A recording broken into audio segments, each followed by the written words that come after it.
예, 그 264페이지 보시죠. 해제권의 발생이 하는데 형성권인 해제권 발생 이야기하는 겁니다.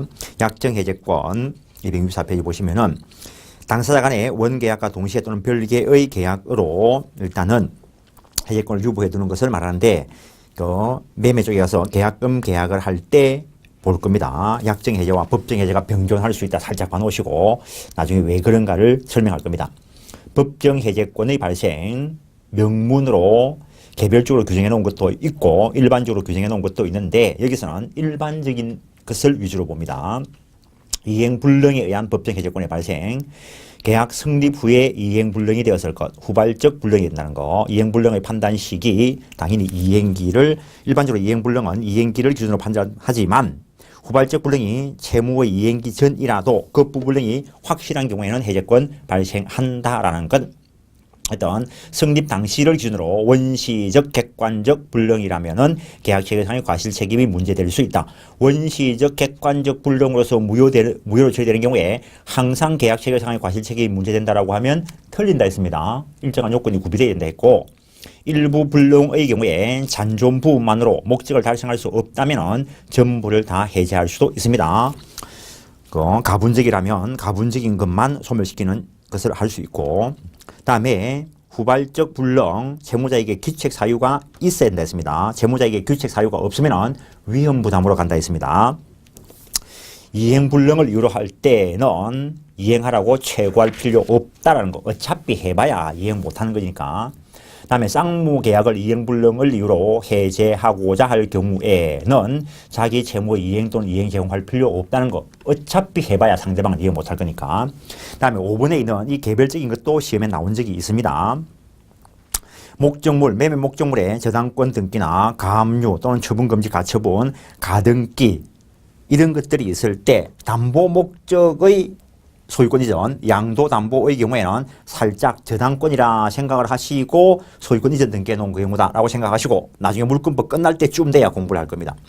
어떤 목적 부동산이 있는데 갑구를 열어보니까 A 소유이고 갑구 얼굴 다 깨끗할 때 B가 매매계약을 체결했을 수도 있고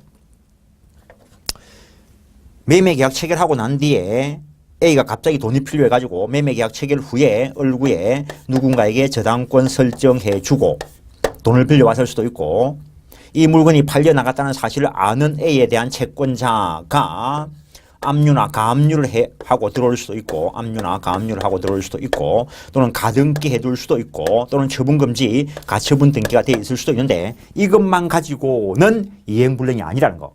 그 다음에 애초에 이런 것들이 설정되어 있는 걸 B가 매입할 수도 있는데 매입할 때 이런 것들을 인수 안 하기로 했다는 거지.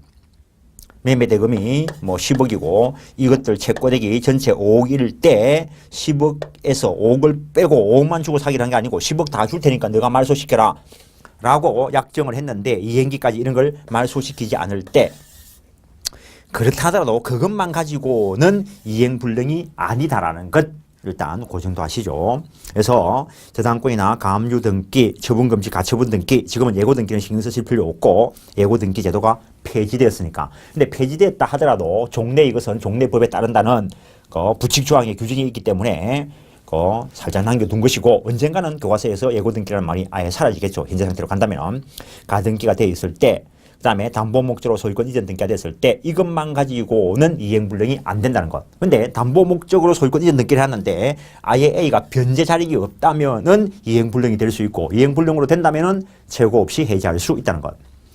그 다음에 실제 우리 시험에서는 다음 단계가 나왔고 그런 매매 쪽에 가서 또 설명될 자리가 있는데 이런 걸 인수하지 않기로 하고 매매 계약을 체결했을 때 이행기까지 말소를 안 시킨다 하더라도 이행불능은 아니라 했습니다. 그렇다면 B는 그거 말소시켜 달라. 그래야 내가 돈 줄 거다. 라고 말소시켜서 넘겨달라고 이행 청구를 했는데 그때 즉 채고를 했는데 말소시키는 이행을 하지 않는다면 이행지체를 이유로 한 해제권은 발생할 수 있습니다. 일단. 그런데 그런 것들이 일어나기 전에 또는 이 상태에서 B가 매매계약 체결하고 돈 다 주고 B 앞으로 소유권 이전 등기를 해놨는데 돈을 갚아주기로 하고 돈을 미리 받아간 A가 갚아주지 않았기 때문에 이것들 때문에 경매가 들어와서 또는 가등기에게서 본등기가 행해짐으로써 B가 소유권을 상실하게 되었을 때 그때는 매도인의 담보책임 법리가 적용이 됩니다. 저 뒤에 576조 저당권 전세권의 제한으로 권리를 취득할 수 없거나 취득한 권리를 상실하게 되는 경우의 담보책임 법리가 적용됩니다. 저당권뿐만 아니라 가등기나 가압류에 의해서도 소유권 취득하지 못하거나 또는 상실하게 된 경우에 판례가 적용하고 있다는 것. 나중에 설명할 자리가 있습니다. 일단 그 판례를 여기서 확인하시고 어쨌든 시험에 나온 적이 있다는 거죠. 그 다음에 이행지체의 경우 일반적인 이행지체 정기행위가 아닌 경우 정기행위라는 경우는 딱 정해진 시점에 이행이 일어나야 되는 경우를 말합니다. 일단 일반적인 이행지체의 경우 채무자에게 기책사유가 있어야 된다. 그 정도 하시면 됩니다. 이행 제공의 정도 살짝 읽어보시고 일부 이행지체의 경우에 가분적일 때 불이행된 부분만 해제할 수도 있지만 목적을 달성할 수 없다면 전부를 다 해제할 수도 있다는 것. 불가분적 나눌 수 없는 것이라면 전부를 해제할 수 있다는 것. 이 분필이 가분물입니까? 불가분물입니까? 가분물이라 불가분물이야 이거. 잘라지는데. 어이구 왜 이러지? 잘라지는데. 가분물 불가분물 어떻게 구별하지?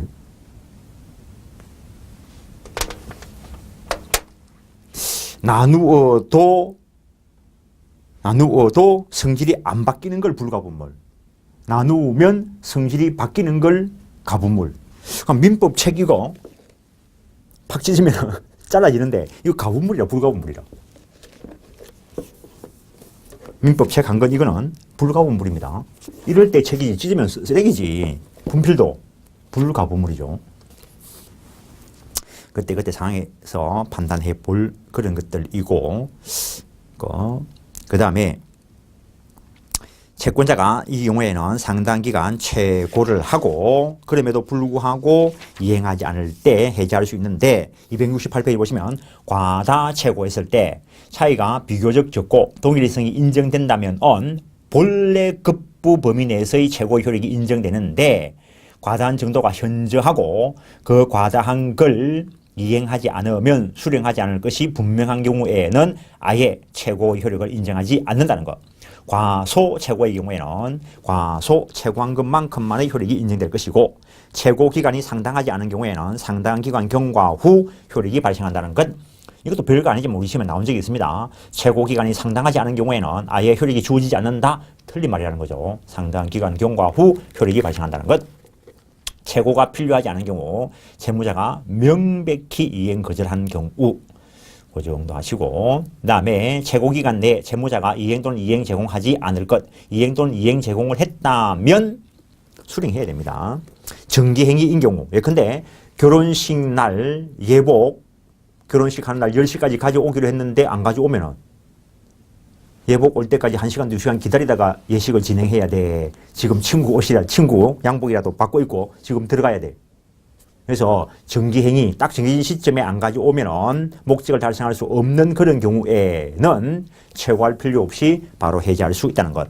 그리고 당연히 손해 있으면 손해배상 청구할 수 있고 이행거절, 이행기 전의 이행거절은 이행불능에 준해서 최고할 필요 없이 해지할 수 있고 오른쪽에 이행기 후 이행거절의 경우에는 이행거절 의사 없음이 명백한 경우라면 최고 없이 해지할 수 있다라고 해석할 수 있다는 것. 일단 이행기 후의 이행거절의 경우에 그 3번에 보시면 이행거절 의사가 적법하게 철회되면 이행거절 안 하겠다 하는 것을 없앤 거니까 계약이 정상적으로 존재하는 겁니다. 됩니다. 그러면 일반적인 법리가 적용된다는 것. 불완전 이행의 경우에 계약 해지를 인정한다라는 거. 그래서 불완전 이행의 경우에는 완전물 급부가 가능하다면 즉 불특정물 매매라면 완전물 이행하라고 최고한 후 해지할 수 있고 완전 이행이 불가능한 경우라면 예컨대 특정물이라면 최고 없이 해지할 수 있다는 것. 부수적 채무 불이행의 경우에는 해지할 수 없고 손해 있으면 손해배상만 청구할 수 있고 채권자 지체, 수령 지체를 위한 해제를 인정할 것인가에 대해서 논의가 있는데 판례가 해제권을 인정한 바는 있습니다. 사정 변경을 위한 해제를 인정할 것인가에 대해서 종래 문제가 되어 왔는데 270페이지 보시면은 위에서 판례, 학설은 인정을 하고 그때 최고도 필요 없답니다. 이때는 손해배상 청구도 할 수 없다고 하는데 판례는 일단 사정 변경을 이유로 한 해제를 부정한다라고 평가를 받습니다. 그게 63-452 나와 있는데 대부분 판례 번호가. 근데 거기에 있던 판례 이유에서 설시한 걸 그 2007년도 판례에서도 똑같이 뺏겨왔는데 그걸 가지고 이제 학자들이 논의가 있다는 거죠. 그래서 그 이른바 사정변경이란 계약 해제는 계약 성립 당시 당사자가 예견할 수 없었던 현저한 객관적 사정변경이 발생했고 그러한 사정변경이 해제권을 취득한 당사자에게 책임 없는 사유로 생긴 것이고 그래서 계약 내용대로의 구속력을 인정한다면 계약이 체결되었다면 서로 구속당할 의사의 합치가 있었기 때문에 그대로 구속되는 것이 원칙인데 그대로 인정한다면 오히려 신의 측에 반하는 결과가 생기는 그런 경우라면 계약 준수 원칙에 대한 예외로서 인정될 법하다는 것. 여기서 말하는 사정은 앞에서 살짝 읽었는데 객관적 사정 변경을 말한다는 것. 그래서 이렇게 요건을 설치한 바가 있지만 바로 이 사건에 대입한 건 아닙니다. 이를 법하다라고 이유에서 설치한 것뿐입니다. 그래서 엄밀하게 이야기하면 이 판례는 사정 변경을 위한 계약 해제 요건을 이야기한 바는 있다라고 이야기할 수 있습니다. 인정한다 안 한다는 사건이 일어나봐야 합니다. 이거. 매도인의 담보 책임 쪽에 가면 해제권 규정이 있고 각종의 특유한 법정 해제권 규정이 있는 것들이 있다는 거 살짝 한번 봐 놓으시는 거고 그다음에 간혹 시험 중에서 최고 없이 해제할 수 있는 경우 최고가 있어야 되는 경우를 가지고 답을 고를 수 있는 것들이 있는데 이행불능이라면 최고할 필요 없고 정기행위라면 할 필요가 없다 있고 그다음에 미리 이행 거절한 경우 불완전 이행으로서 완전 이행이 불가능하면 이행불능과 다를 바 없고 사정 변경을 위한 해제를 인정한다면 최고 필요 없고 계약금 계약에 의한 해제는 내 것 포기하고 수령자는 배액을 상환하고 하는 거니까 상대방한테 이행할 거냐 말 거냐 물어볼 필요가 없습니다. 자기가 불리한 걸 감수함으로써 해제하는 것이고 매도인의 담보 책임과 관련된 해제권에도 최고 필요 없고 수령 불능이니까 해제할 때 최고 필요 없다는 것. 그러면 해제권 행사할 수 있는데 해제권 행사 여부는 해제권자의 자유겠지만 한번 행사했으면은 철회 못하는 게 원칙입니다. 생각해 보십시오. 마음에 안 들어서 해제한다 했다가 돌아서 보니까 그래도 없던 걸 하자. 이게 마음대로 되는 것 같으면 상대방은 위치가 왔다 갔다 합니다. 이 한쪽의 일방적인 의사 때문에. 그래서 해제권 행사는 원칙적으로 철회하지 못한다. 물론 도달되기 전이라면 얼마든지 철회할 수 있고 도달되었다 하더라도 합의하면 철회가 가능합니다. 왜? 임의규정이니까. 해제권 행사의 불가분성과 관련돼서 계약은 체결되었다면 준수되어야 하는 것이 원칙이다라고 했습니다. 그래서 계약이 체결되었다면 가능하면 계약관계를 유지시키기 위해서 해제권 행사를 곤란하게 하기 위해서 해제권 행사의 불가분성에 관한 규정이 있습니다. 어떤 부동산에 대해서 계약 당사자가 수인대 수인의 관계에 있을 때 어느 한쪽에 해제권이 발생했다면 전원을 상대로 다 해제권 행사해야 해제의 효력이 발생한다는 것. 행사를 곤란하게 만들어 놨고 역시 계약 당사자가 수인대 수인의 관계에 있는데 어느 한쪽에 해제권이 발생을 했는데 그런 사람들 중에서 한 사람의 것에 대한 해제권이 소멸되면 다 소멸시켜버린다는 거. 해제 못하게 해놨다는 거. 그래서 계약은 체결되면 준수되어야 하는 것이 원칙이기 때문에 가능하면은 해제권 행사를 곤란하게 하거나 해제권 자체를 쉽게 소멸시켜버림으로써 계약관계를 유지하고자 하기 위해서 둔 것을 해제해지의 불가분성이라 한다는 것. 이것도 무조건 외우는 거 아닙니다. 조금 전에 봤던 가능하면 계약관계를 유지시키기 위한 것이라는 거. 지역권에 있어도 불가분성이 있습니다. 가능하면 지역권을 존속시키기 위해서 지역권에 불가분성이 있고 담보물권에 불가분성이 있습니다. 이거는 담보물권의 효력을 강화시키기 위해서 둔 것이고 그래서 원리를 가지고 생각해서 마인드 정리하는 겁니다. 지문을 외우는 게 아니고 그 다음에 신의 측에 반하는 경우 인정하지 않는다 그런 것들 있고 그다음에 해제의 효과 여기서 물권법과 연결되는 이야기를 해야 됩니다. 그렇다고 해서 물건을 먼저 해야 쉬울 거다가 아닙니다. 계약을 먼저 배웠어야 나중에 마지막 시간에 기본 이론 끝내고 따로 1시간 또는 2시간, 경우에 따라서 3시간짜리일 수도 있는데 전체를 놓고 한번 체결을 볼 건데 A 소유의 부동산에 대해서 매매계약 체결하고 적재산권 이전하기를 하고 대금 지급 약정한 게 매매계약입니다. 그 이행의 문제로서 채권행위는 의무부담행위다 라고 이야기했었고 그 이행의 문제로서 소유권 이전에 합의를 하고 소유권 이전 등기가 되어야 소유권을 취득하게 되는데 매매계약과 관련되는 부분은 계약법 매매 쪽에서 공부하고 소유권 이전의 합의와 관련된 이 물권행위는 물권법 부분에서 공부를 한다는 겁니다. 그래서 이 등기와 관련된 것은 등기법에서 공부할 거고 그래서 체계가 계약법부터 출발해야 공부하기에 훨씬 편합니다. 아니면 거꾸로 DB 쪽 오는 게 됩니다. 그래서 A 소유의 부동산에 대해서 매매 계약을 체결하고 B가 중도금까지만 주고 잔금은 아직 주지 않았지만 사적 자체의 원리가 지배하니까 합의로 등기까지 해 놓을 수 있습니다. 그래서 일단은 채권 행위를 했고 그리고 물권 행위를 하고 등기까지 넘겼다는 거죠. 어차피 그림을 그려놨으니까 이것도 법률행위, 이것도 계약, 물권 행위라는 것도 결국에는 물권적 합의, 물권 계약입니다. 그럼 성질이 허용하는 한 계약법 법리에 대한 것이 그대로 다 적용됩니다. 이때까지 왔던 계약과 관련되는 것들은 여기에도 적용되고 여기에도 적용되는 겁니다. 그러니까 전체 공통적인 걸 민법 총칙에 뽑아놨다는 거예요. 그러면 지금 현재 소유자가 누굽니까? 라고 물으면 B가 소유자라는 거예요. 중도금까지는 줬다 했습니다.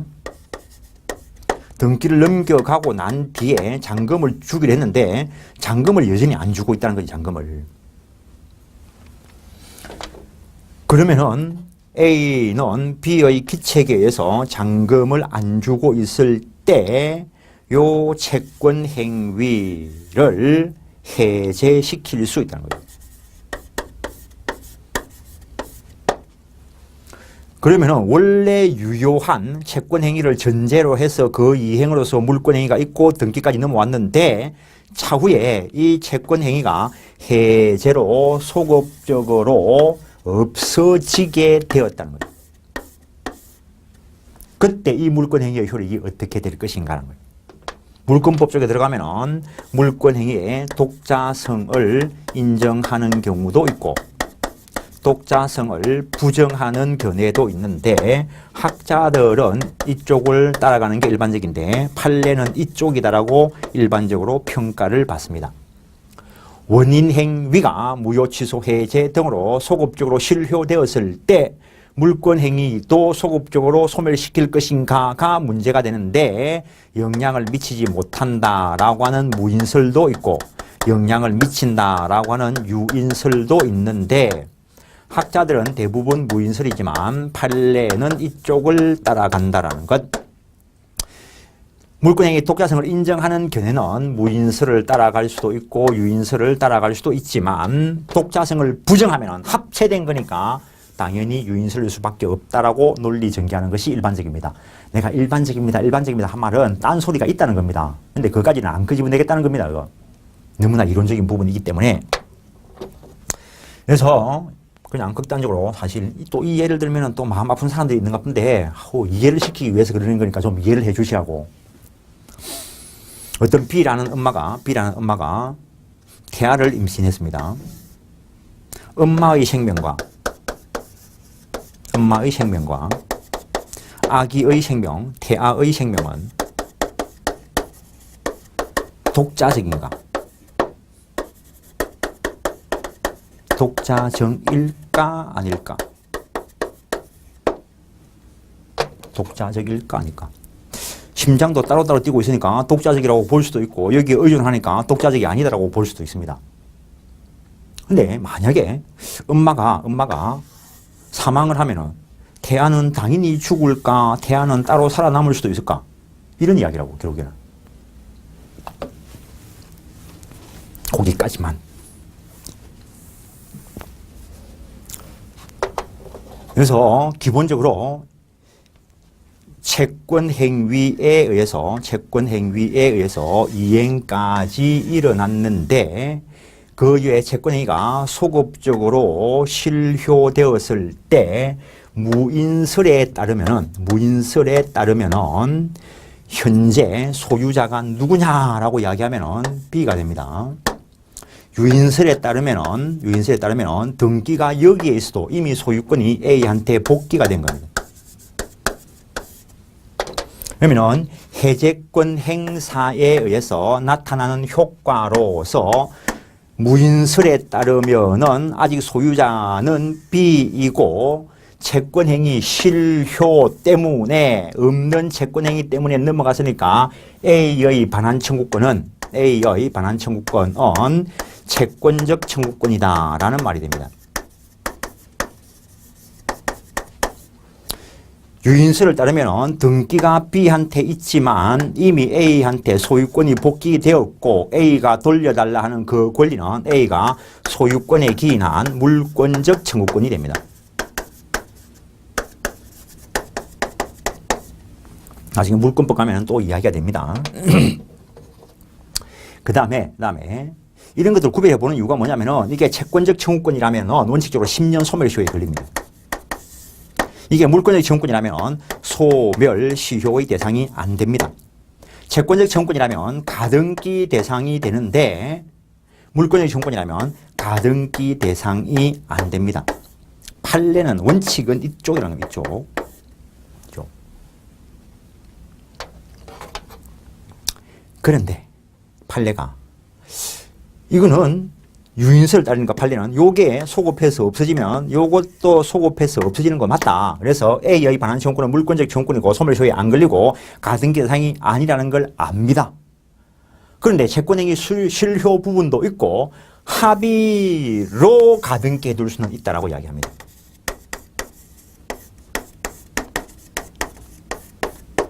이게 판례가 인정한다는 것. 이거는 이제 둘끼리의 문제이고 해제권 행사는 제3자의 권리를 해하지 못한다라고 되어 있습니다. 이때 제3자가 문제가 되는데 A 소유의 부동산에 대해서 매매계약을 체결하고 중도금까지만 받고 B한테 등기를 넘겨주었습니다. 이 B와 새로운 이해관계를 맺는 사람이 있을 수 있다는 것. 새로운 이해관계 법률 행위로 맺어질 수도 있고 법률 규정에 의해서 맺어질 수도 있다는 거예요. 여기까지 가죠.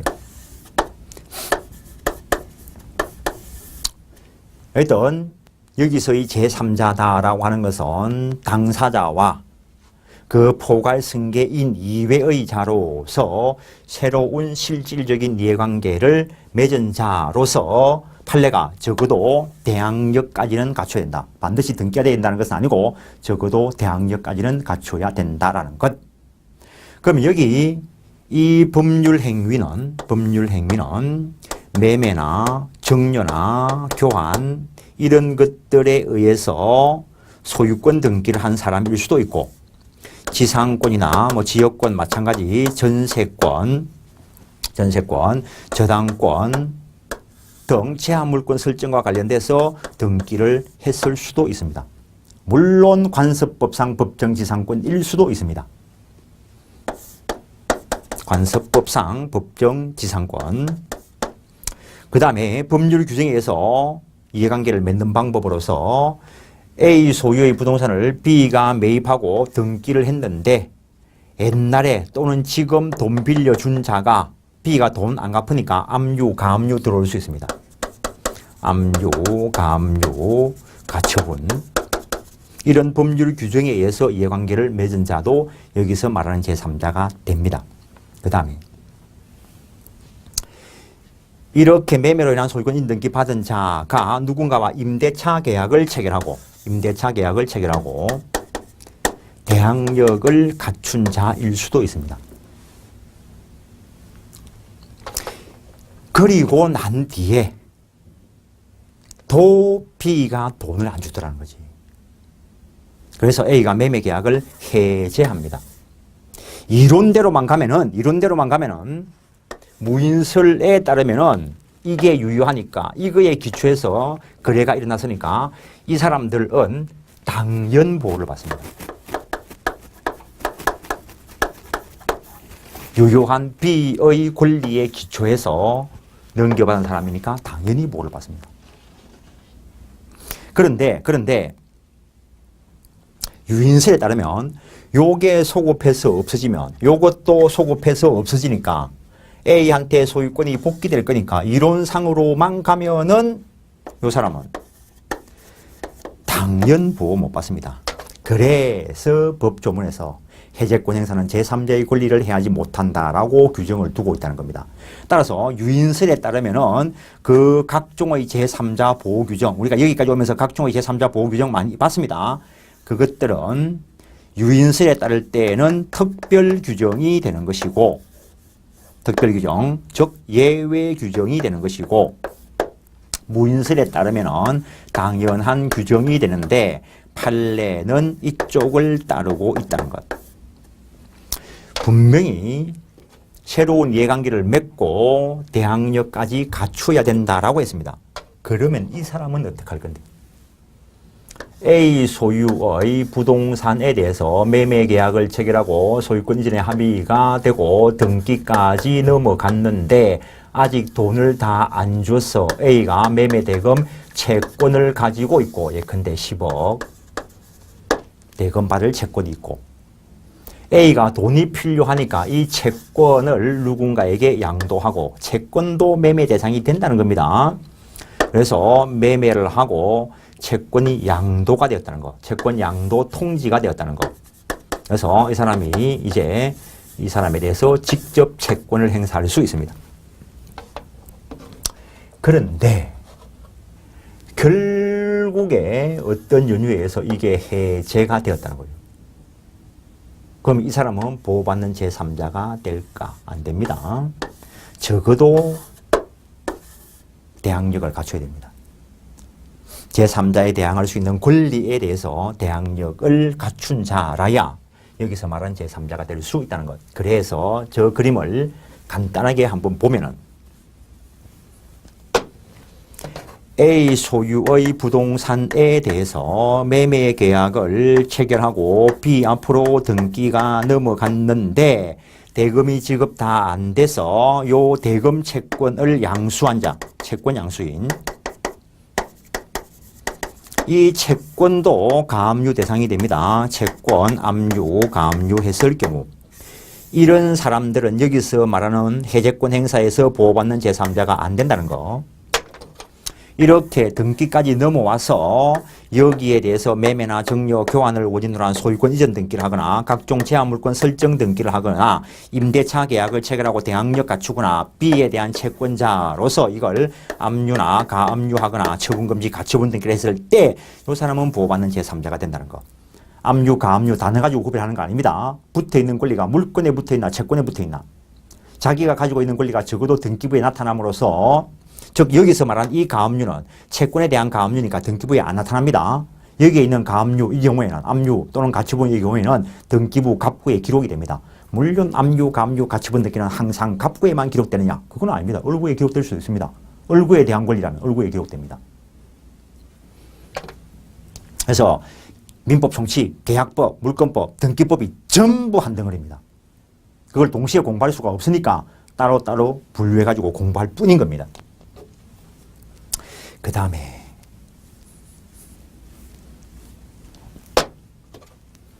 A 소유의 부동산에 대해서 매매 계약을 체결을 하고 A 소유의 부동산에 대해서 매매 계약을 체결하고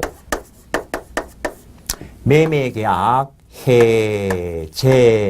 해제를 해제 조건부로 임대 권한 또는 전세해 줄 권한을 가진 B와 임대차 계약을 체결한 C가 주민등록을 갖추고 주택의 인도를 갖춘 대항요건, 주임법상의 대항요건을 구비했다는 거예요. 그때 이 매매계약이 해제가 되면, 해제조건 성취로 해제가 되면 이 사람은 보호받지 못한다는 거예요. 권한 자체가 없어버리니까. 근데 이번에는 A 소유의 부동산을 매입한 자, 미등기 상태로 점유를 넘겨받았고 이 사람과 임대차 계약을 체결하고 주민등록과 인도를 갖춘 대항요건을 갖춘 후 요게 해제가 되어도 이 사람은 보호받는 제3자가 된다는 것. 2005년도인가에 보호받지 못하는 제3자로 시험에 나온 적이 있습니다. 그 전에도 판례가 있었는데 그 이후에도 판례가 확인을 했고 요거 보호받는 제3자에 들어갑니다. 아직까지도 시중에 돌아다니는 문제집에는 보호받지 못하는 제3자로 기록되어 돌아다니는 책들이 무지 많습니다. 그래서 옛날에 어느 학원에 있을 때 그 문제집을 쓴 사람, 교과서는 그때 내가 썼고 문제집을 쓴 사람 기출문제 이거 다 바꿔라 했더만은 그 새끼가 기출문제에 그래 됐는데 라면서 못 바꾸겠다 하길래 네 맘대로 해라고 말았어요. 판례가 바뀌면 답이 바뀌는 것들이 있습니다. 특히 공법 같은 경우에 그 법 조문하에 그게 답이었는데 법이 바뀌면은 답도 당연히 바뀌는 거죠, 이거. 민법은 그 시대 때 그때 판례가 그거 관련되는 게 있다 하더라도 이 판례가 변경이 되면은 그 문제 틀린 문제가 되는 거지, 이제는. 중개사 민법 객관식 문제는 그런 거 많이 돌아다닙니다. 잘 빠지고 공부하고 시험 떨어지는 거지 뭐. 사법시험에 그런 거 하나 지켜봐라. 옛날에 모 교수가 사법시험 기출문제 해설을 하는데 5표 신무의 원칙과 착오를 잘못해가 해설을 잘못 따랐어. 그 다음부터 아무도 이 책 안 봐. 한 권도 안 봐. 이거. 근데 중개사 공부하시는 분들은 왜 보고 있지?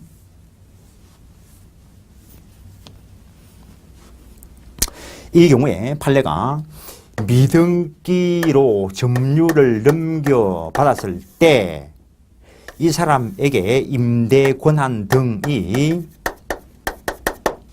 주어진 게 묵시적 동의가 있다고 봅니다. 그래서 권한을 가진 자로서 임대차 계약을 체결했기 때문에 이 사람은 보호받을 수 있다라는 것. 일단 거기까지 확인해 보겠습니다. 271페이지 해제권 행사, 해제의 효과, 법적 효과에 관한 판례 학설해 놓고 직접 효과서를 5설 해놨는데 그 학설이 한 7가지쯤 됩니다. 왕창 지우는데 그 번호까지 지우셔야 되는데 안 지웠는데 그냥 이게 해제권 행사에서 나타나는 해제의 효과에 대해서 둘 다가 직접 효과설의 범주에 들어갑니다. 직접 효과설 범주에 들어가는데 무인설에 따르면은 A의 반환 청구는 채권적 청구이고 유인설에 따르면 A의 반환 청구는 물권적 청구인데 판례대로 공부하십시오. 계약 소급적으로 소멸된다. 직접 효과설에 따라서 소급적으로 소멸되는데 272페이지 보면은 물권적 효과설 판례 입장이라는 거죠. 채권적 효과설 5설 입장이고 판례 다시 소개해 놓은 것이고 해제의 소급표와 제3자 보호 이때 해제에 의해서 소멸될 때, 소급적으로 소멸될 때 보호받는 제3자라 하는 것은 그 해제될 계약으로부터 발생한 법률 효과를 기초로 하여 해제권 행사가 있을 때까지 새로운 권리를 취득한 자로서 이거는 선악을 따질 필요가 없습니다. 왜냐하면 일단 매매 계약이 정상적으로 일어났고 돈 안 받았다 하더라도 매매 계약을 완벽하게 유효하고 그 이행으로서 물권이 넘어왔고 그래서 이 사람이 소유권 가진 거 있습니다. 저때 B가 돈 다 안 준 거 알았든 몰랐든 상관없습니다. 왜? 이 사람이 소유자니까. 그때 판례는 새로운 이해관계를 맺은 것만 가지고 안 되고 등기, 인도 등으로 완전한 권리를 가진 자를 칭한다 라고 하고 있습니다.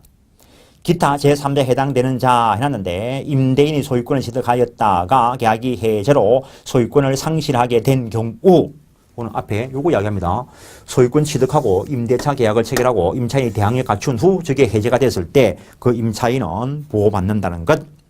나아가 근래 판례는 매매계약 이행으로 매매 목적을 인도받은 매수인은 그 물건을 사용 수익할 수 있는 지위에 있고 그 물건을 타인에게 적법하게 임대할 권한이 있고 따라서 이자와 임대차 계약을 체결하고 대항 요건 갖춘 후 그 매매 계약이 해제되더라도 제3자에 해당한다. 판례가 정확하게 그래 이야기하고 있습니다. 근데 오른쪽부터 먼저 보시죠. 오른쪽에 방갈로 3번에 동그라미 2번. 매도인으로부터 매매계약 해제를 해제 조건부로 전세 권한을 부여받은 매수인이 임대한 후 그 임차인이 주임법상 대항 요건을 갖춘 후 그 매매계약이 해제됐을 때 이 임차인은 보호받을 수 없는 자라는 것. 다음에 밑에 동그라미 2번 272페이지. 계약 해제 전 계약의 목적 물건에 가압류한 가압류 채권자. 여기서 이제 제3자에 해당한다는 거.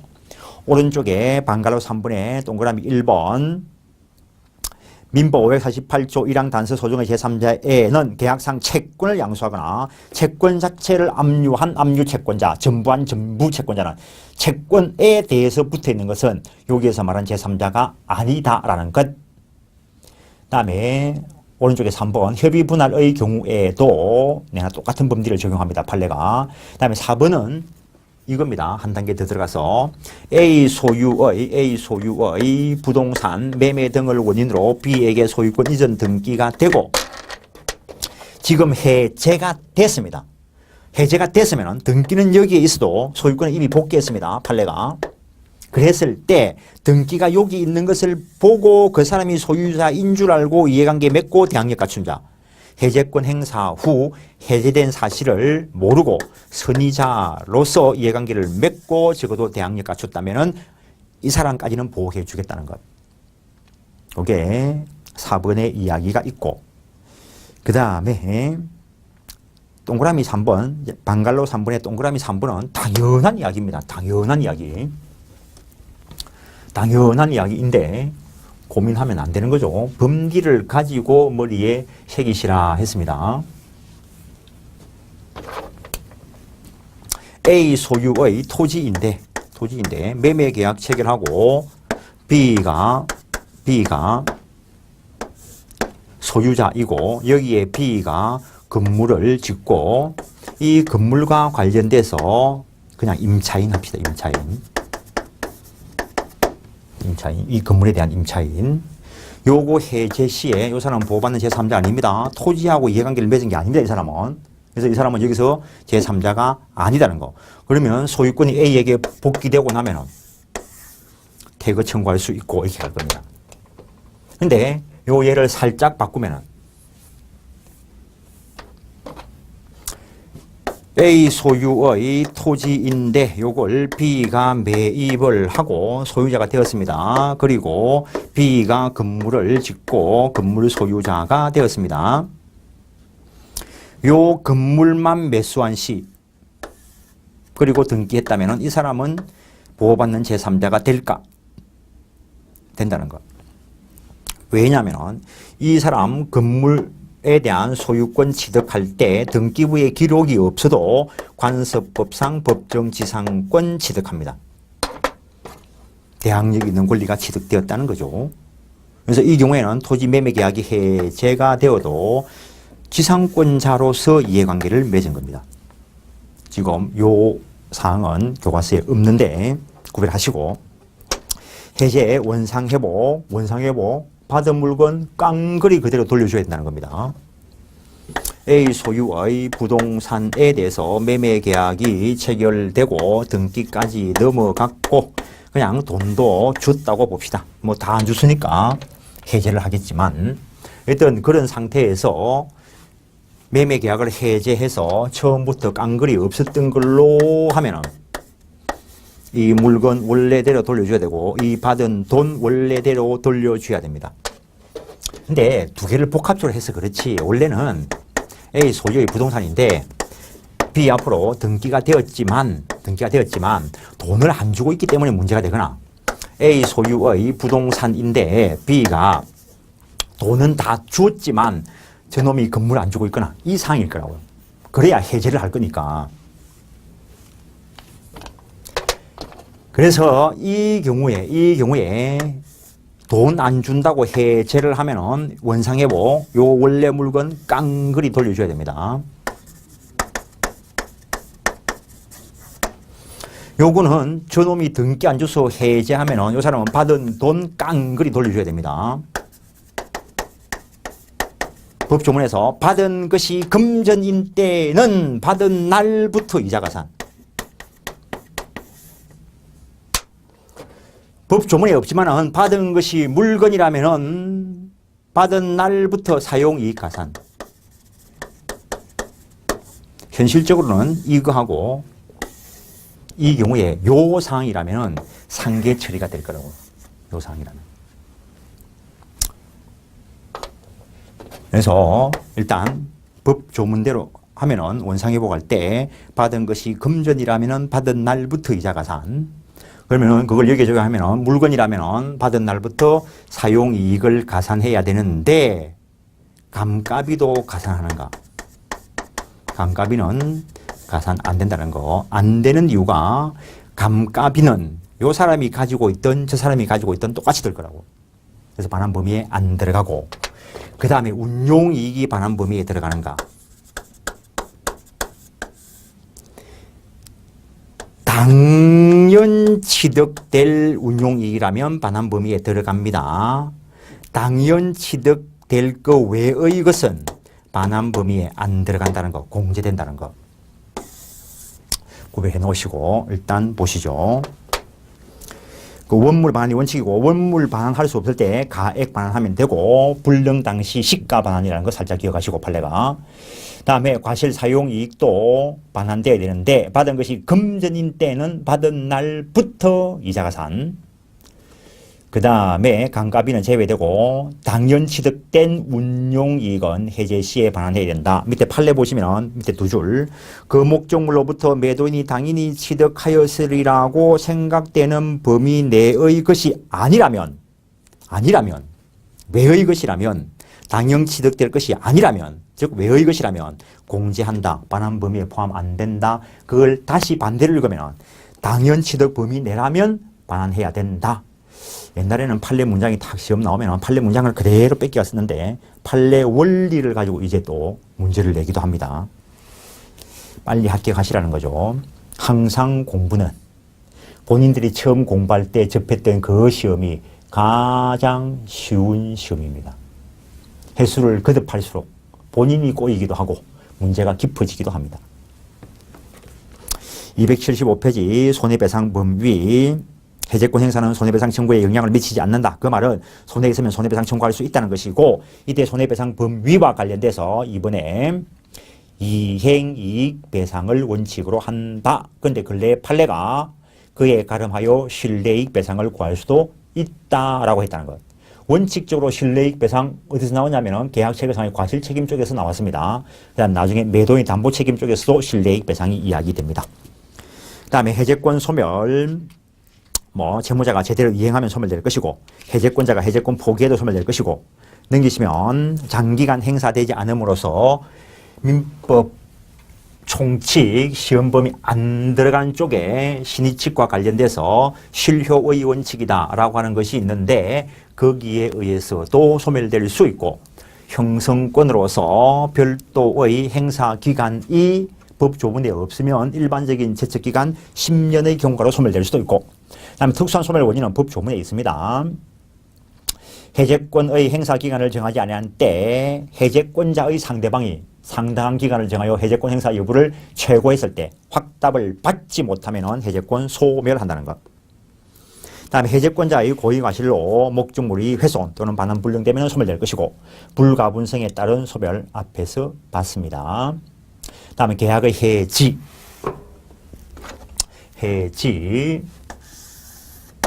이거는 계속적 계약관계에 있어서 장래를 향해서 소멸되는 것이기 때문에 이행된 것은 그대로 유효성이 인정되기 때문에 원상회복의 문제는 없고 손해 있으면 손해배상 청구할 수 있다라고 돼 있는데 이 경우에도 당사자가 약정으로 부과하는 약정해지를 생각해 볼 수 있고 법정해지를 생각해 볼 수 있습니다.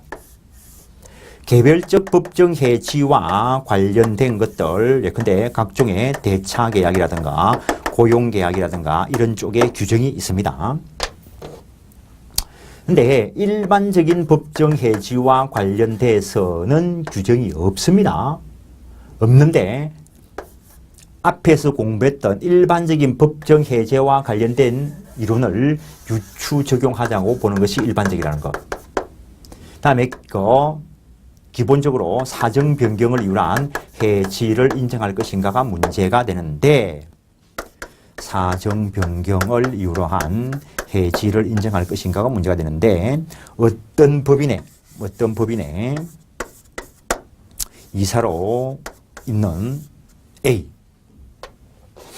그러면은 요즘은 저런 위치에 있으면은 법인에 대한 보증을 서게 한다는 거죠. 그래서 보증 채무자가 되었는데 근보증 채무자가 되었다는 거예요. 계속적 거래관계에 있어 정감 변동하는 근보증 채무자가 되었는데, 이 근보증이 확정되었을 수도 있고 확정 안 되었을 수도 있고, 그리고 그 이후에 저 사람이 이제 회사 이사직을 그만두게 됐다는 거예요. 이러한 사정 변경이 생겼을 때 확정된 거는 사정 변경을 이유로 한 해지가 안 됩니다. 확정 안 된 거는 사정 변경을 이유로 한 해지가 인정된다는 거. 당연한 이야기요. 왜냐하면 이 사람이 이사로 있을 때는 뭐 거래를 잘 해가지고 일정한 한도 내에서 할 것인데, 그만두고 난 뒤에 저게 만약에 엄청 빚이 늘어나게 만들어버리면 A한테 상당히 불리한 위치가 있기 때문에 확정되지 않은 근보증은 이러한 사정 변경을 이유로 해지할 수 있다라는 것. 그래서 277페이지 됐고, 약정 해지권 자기들끼리 정하기 나름이고, 법정 해지와 관련돼서 일반적인 해지 규정은 없는데 해제에 관한 것을 유추 적용할 것인가의 문제가 있다 정도. 그다음에 개별적으로 규정한 것들이 있다는 거, 우리 시험과 관련돼서 임대차 쪽에 해지 규정이 있다는 정도. 사정 변경을 위한 해지 됐고, 해지권 행사 해제와 다를 바가 없습니다. 일방적으로 행사될 것이고, 해지권 형성권이고, 상대방이 있는 단독 행위이고, 상대방에게 도달되어야 효력이 발생할 것이고, 해지는 소급표가 없다라는 것. 그래서 이 경우에는 청산의 문제가 남아 있을 수 있다라는 것. 그래서 임대차 계약을 체결을 하고 보증금을 주었는데, 나중에 보면은 민법상 임대차 2기 이상 차임을 연체하면은 해지할 수 있다는 것. 그랬을 때 기왕에 앞에까지 사용한 임대차는 유효하니까 원상회복의 문제는 없습니다. 이제는 임대차 관계가 소멸되었으니까 요 목적물 반환해 주는 거하고 보증금 반환 공평의 원칙상 동시 이행 관계를 인정을 하고, 그때 보증금 줄 때 요 차임 안 준 거 공제하고 나머지만 돌려주면 된다라는 것. 그러고 A한테 손해 있으면 손해배상해 줘야 될 것이고, 이런 청산의 문제가 있다라는 것. 그다음에 279페이지 합의해제가 가능하듯이 합의해지도 가능하다는 것. 그 정도 하시고 넘겨서서 매매를 좀 보겠습니다. 301페이지 총론과 강론을 연계하시면서 보시라는 겁니다. 매매는 계약의 한 형태로 들어있습니다. 매매를 그림으로 그리면 요래 그리면 되겠죠. 이렇게. 그래서 그냥 계약법 각칙에서 매매가 하늘에서 뚝 떨어진 게 아니고 앞에서 공부했던 이 이론들이 계약과 관련되는 것들을 매매 쪽에 다 적용됩니다. 해제는 일시적 계약과 관련되는 것으로서 매매에 그대로 적용될 것이고, 해지는 일반적으로 계속적 계약과 관련되는 것이니까 매매에는 적용 안 될 것이고, 그래서 매매라는 것은 계약 당사자 일방이 상대방에게 재산권 이전할 것을 약정하고, 상대방은 그 대가로서 대금, 금전 지급할 것을 약정함으로써 이루어지는 민법전에 있는 전형 계약이고, 계약이 유효하게 되면 재산권 이전 청구권, 대금 지급 청구권이라는 채권을 발생시키는 채권 계약이고, 급부가 쌍방향으로 일어나는 유상 계약이고, 양쪽에 대등한 의미의 채무를 부담시키는 쌍무계약이고 계약서 안 써도 되는 불료식 계약이고 물건 제공할 것을 약정하고지 물건 제공하고가 아닙니다. 그 재산권 이전할 것을 약정하고 해서 낙성계약이라는 것. 그 다음에 일시적 계약이라는 것. 실제로 매매 여기 좀 오면은 매매와 관련된 공부가 끝났어야 됩니다. 끝나고 이제 법 조문에 어떤 것들이 있나 이런 것들 확인해 보는 것인데 그러면 이 매매 계약도 체결 성립하려면 법률행위의 성립 요건 갖추고 계약의 성립 요건 갖추고 그래서 매매와 관련된 성립 이야기 다 끝났습니다. 끝났는데 매매 쪽에 와 보면은 예약 성립과 관련해서 두 가지 예약이라는 것과 계약금에 대해서 규정을 두고 있습니다. 장차 어떤 본 계약을 체결할 것을 미리 약정해 놓은 채권 계약이라는 것. 예약도 채권 계약이다. 이것도 시험 나왔습니다.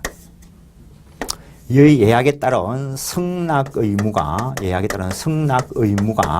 한쪽에 있으면 그걸 편무예약이라 하고 양쪽에 다 있으면 쌍무예약이라 하고 예약에 따른 본계약 체결할 권리 그걸 일방예약 완결권이라 하는데 예약 완결권 한쪽만 가지면 일방예약이라 하고 양쪽이 다 가지면 쌍방예약이라는 거. 예약 완결권은 일방예약이냐 쌍방예약이냐에 나타나는 것이지 편무예약, 쌍무예약의 경우에는 예약 완결권의 문제가 없습니다. 계약 자유의 원칙상 계약을 어떻게 체결하든지 그는 원칙적으로 자기들 합의에 따라서 정할 것인데 만약에 이쪽 한쪽만 승낙 의무를 부담한다면 이쪽에서 예약에 따른 승낙 의무를 이행하라고 요구할 권리가 있고 그에 따른 승낙 의무 있는 자가 승낙 의무를 이행하지 않으면 승낙 의무 미이행을 이유로 한 채무 불이행으로 처리할 것이고 그 다음에 예약 그냥 혼인 예약 그걸 뭐라고 이야기하지? 약혼 이런 거. 그 다음에 뭐 버스표를 예매할 수도 있고 극장표를 예매할 수도 있고 그러니까 예약도 당연히 본인들이 해보신 거라는 거. 매매도 당연히 해봤고 여기서 안 해본 게 어디 있어요? 다 해봤지. 그걸 법적으로 법리상 어떻게 표현하고 있나 이걸 확인하시는 건데 우리 법은 해석상 일방예약으로 추정한다라는 것. 그래서 예약의 법리가 매매계약 당사자 간에 적용되는 것을 재매매예약이라고 할 것인데 환매와 동시에 보신다는 거. 어떤 부동산에 대해서 소유자가 A일 때 환매 특약을 할 수도 있고 재매매 예약을 할 수도 있다는 것. 재매매 예약의 법리는 별도로 존재 안 합니다. 예약을 매매계약 당사자 간에 했기 때문에 그 매매 예약을 특히 재매매 예약이라고 이름 붙인 거에 불과하다는 것.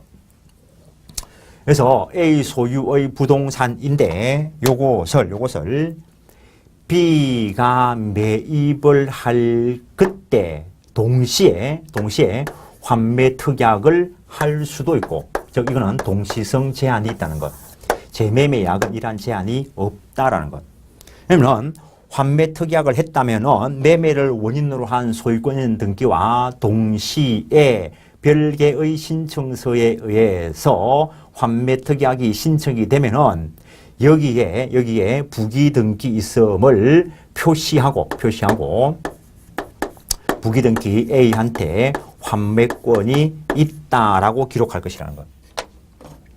그래서 이거는 환매 특약 등기는 부기 등기로 경료될 것이라는 것.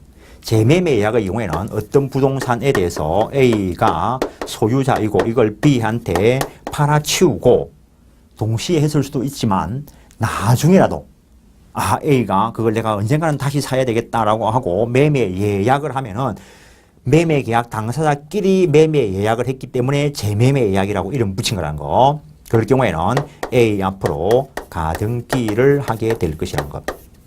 그래서 이쪽은 가등기 대상이라는 것. 물론 가등기는 본등기에 대비되는 말이고 부기등기는 독립등기에 대비되는 말인데 왜 이렇게 쓰냐 하면은 가등기 소유권에 관한 것은 독립등기로 들어가지만 소유권 이외의 권리에 관한 가등기는 부기등기로 들어갈 거라고요. 이 가등기에 대해서 이전에 가등기를 만약에 하면은 부기등기로 누군가가 가등기 이전됐다는 사실이 기록이 될 거고 이것도 가등기라고. 그래서 기본적으로 그렇고 그 다음에 대상은 양도 가능한 비전속권이라면 환매나 재매매 예약의 대상이 될 것인데 동산을 대상으로 할 수도 있고 부동산을 대상으로 할 수도 있다는 것. 둘 다 이거는 공통되는데 환매 특약은 부동산은 5년을 넘어설 수 없고 동산은 3년을 넘어설 수 없다는 기간 제한이 있다는 것. 일단 환매권을 행사하면은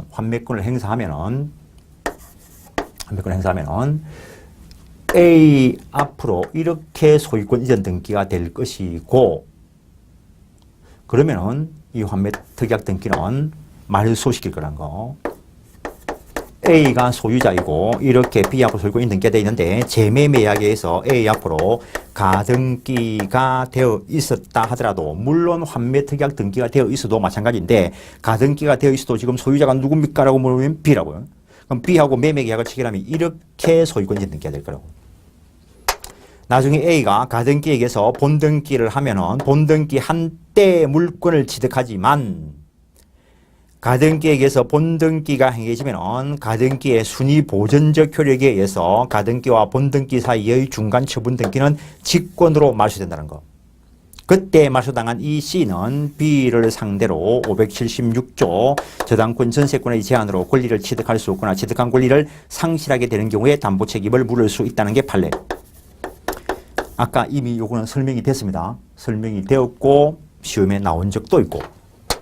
일단 간단하게 여기까지 보시면은 301페이지 매매라는 것은 당사자 1방이 상대방에게 재산권 이전할 것을 약정하고 상대방 이에 대하여 대금 지급을 약정함으로써 이루어지는 계약인데 이때 이전할 것이 약속된 재산권은 반드시 물권일 필요는 없고 물권이어도 되고 채권일 수도 있고 광업권, 어업권일 수도 있고 그 다음에 법적 성질 확인하는 겁니다. 앞에서 유상계약이 어떻고 뭐 쌍목계약이 어떻고 이런 거 계략적으로 설명했는데 거기서 계략적으로 설명한 이유가 여기서 유상계약이다라고 하면 그 말을 알아들어야 된다는 겁니다.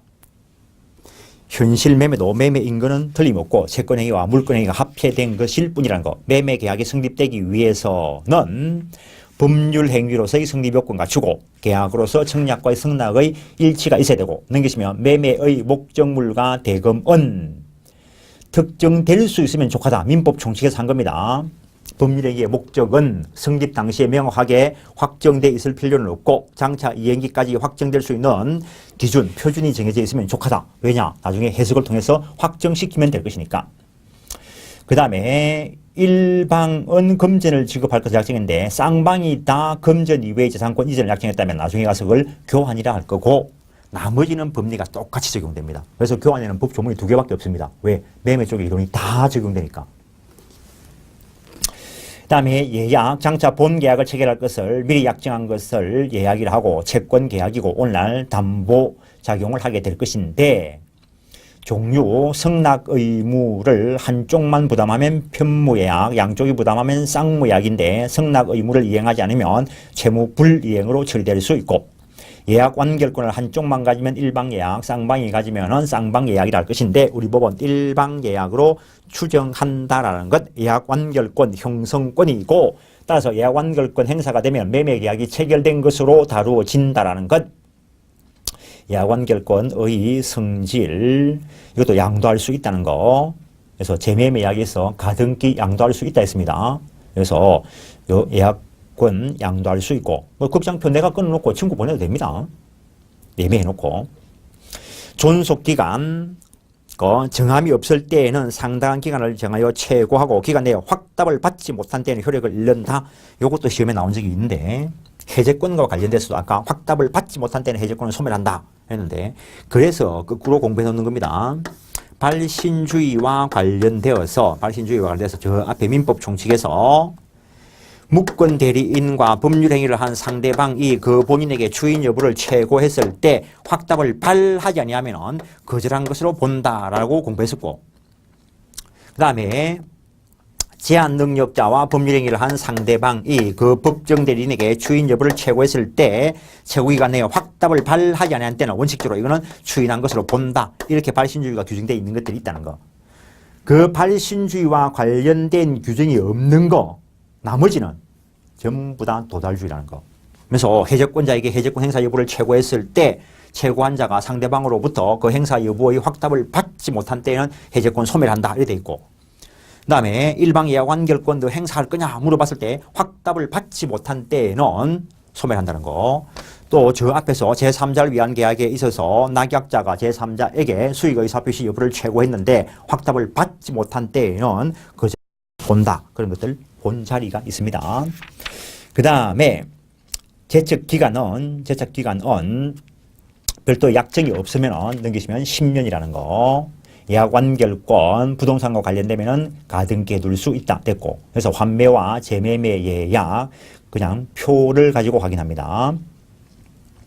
매매계약은, 환매특약은 매매계약과 동시에 환매특약을 해야 되고, 그 다음에 재매매약은 이시해도 되고, 그 다음에 환매특약은 원칙적으로 대금, 원매매 대금과 비용에 한정된다는 거. 그래서 환매특약 등기의 필요적 기재사항 등기법 공부하실 때 원매매 대금과 비용이 필요적 기재사항으로 들어갑니다.